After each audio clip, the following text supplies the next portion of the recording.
New Albany is a big town for teas. Are you familiar what a tea is? A bridal tea? Some towns don't have them. We still do.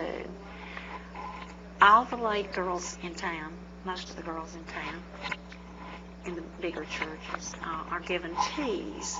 It's sort of an announcement party, but you're presented to your mother's friends. There's a receiving line. It's given in someone's home or sometimes in the fellowship hall of the church. And you get an invitation and you have to dress up and go to the tea. It's sort of like a coming out. It is, sort of for your wedding. Not your debut socially, but for your wedding. Now, this is not done out in the county particularly. It's just mostly a New Albany thing. So from the time I could walk, I was going to teas with my mother. And my tea was given by Dr. W.T. Beaver's wife right here in New Albany.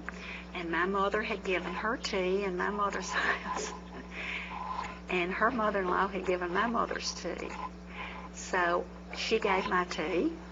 And when her children got married, well, I gave their tea.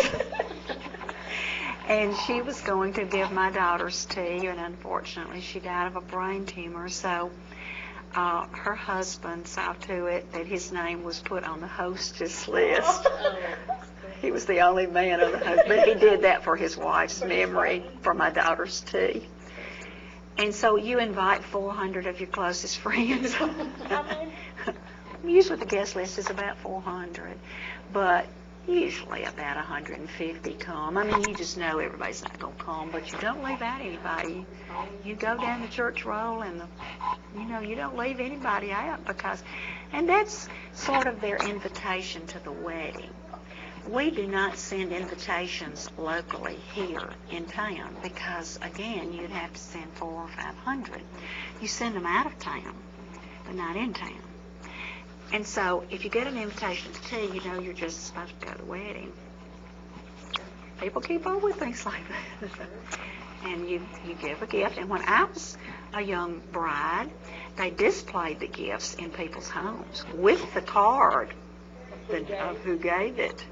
And so they would put all the linens in a bedroom, and they'd put the china out, in the dining room. And, it was just amazing. And you'd go from room to room in the person's house, and you'd see that Ms. Jones gave a tea glass in your everyday china, crystal.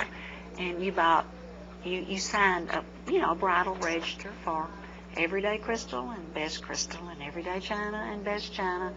And everyday stainless and sterling, because sterling is not expensive. You could get a teaspoon for $5, and that was just tradition. And we all laughed. They still do it today. The displays? No, the displays. No, they still sign up for all their everyday and best and all that. Now they have gotten the displays down to just place settings. So when you go to a tea, there'll usually be a table set up like this round one over here behind you, and it'll have the place settings, maybe her Christmas china, her best china, and her everyday china and silver.